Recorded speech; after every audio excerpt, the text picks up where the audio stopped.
happy to share nakabuhat ta og Sardo Gima.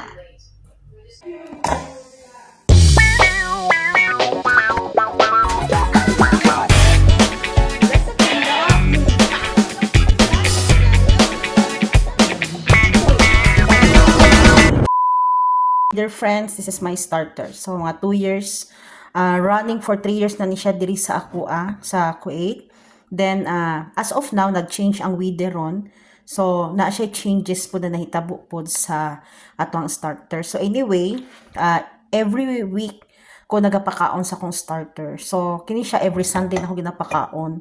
Then kini siya every Wednesday in 1 week ka isa lang kay di man ko always naga-bake o dinaghan kay na pan, pero if daily ang akong bake pasagda na jud na kon siya sa counter. So nganong duha ang atong starter natong ginapakita ron tungod kinahanglan jud nato og backup kay for in case guba or mabuak no, in kaso lang so nata isa ka backup na atong starter kay lisod ba siya for how many days pud nimo siya hulaton para makabuhat ka og ingon ani na starter. So ang atong starter full whole wheat flour ni siya. So ang character man gud sa whole wheat flour is kuan gud siya no kanang uhaw siya sa tubig. So katong kung nagagamit na yung mga starter, so mag-add lang jud mo additional around 10 grams na water. It depends man pud gud na sa weather, sa location o sa tubig na gigamit.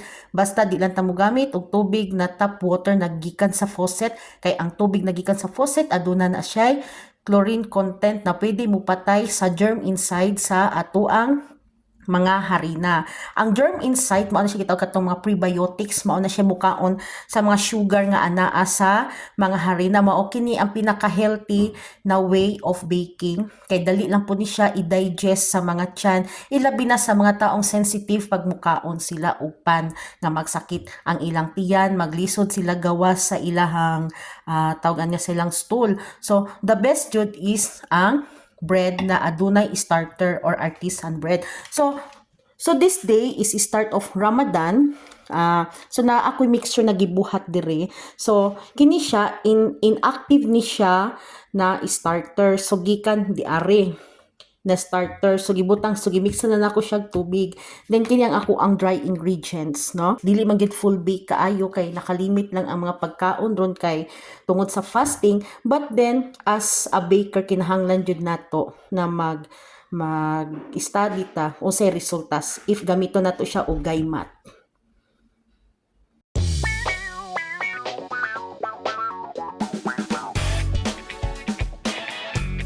Ang atong pagbubo sa tubig di nato kinahanglan na as in full in one time gyud ibutang nato ang tubig kung usa na sa atong ingredients. So atong i-add-ons no kung kulang siya. At final mo niya ako ang desired na final consistency sa akong lugay matdo. While naga-prepare tag mutubo around 2 to 3 hours ang ato ang do, nag-prepare na pud ko daan o kining iyahang lugay mat syrup. So ang sagol nato ani 1 cup water, half cup sugar and whole lemon. So prepared na ang ato ang gipatubo na lugay mat do. So ato ani siyang i-fry. Nayuba nagagamit sila og kaning plastic cellophane or piping bag.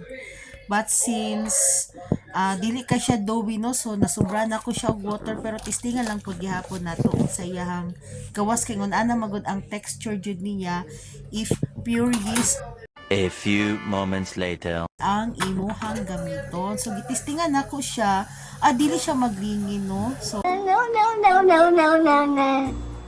lahi ra gyud siya og texture itandi pud sa katong nagyes na siya tubo.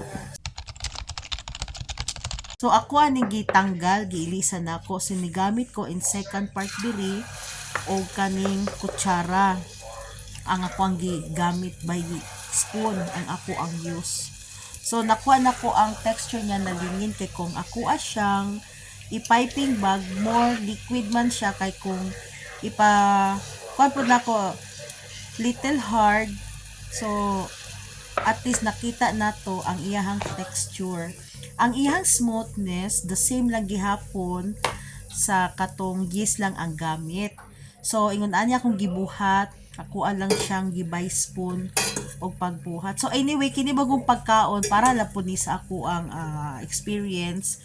I-practice na ako kay first time na ako maghimo o gaymat na gamit na ako ang sardo starter. So wala man siguro tay question, no? So for me how if you know how to make this starter as legamat sardo, maybe we have a different lang ta sa ato ang practice na ginabuhat. So, mauna ni siya ang ato ang final and finished product sa atong Lugaymat. Very happy to share nakabuhat ta og sardo Lugaymat.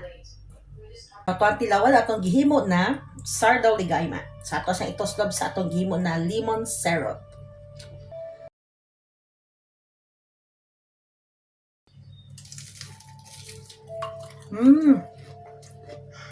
Turn it down. Crunchy.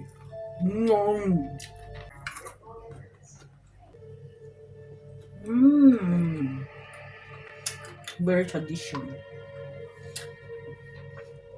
I-add na ko sa ako ang recipe sa akong ingredients na kabuhat ko og akong sariling ingredients. Lugaymat using the starter. Walang gitawag na ko siya og sardo Lugaymat. Thank you!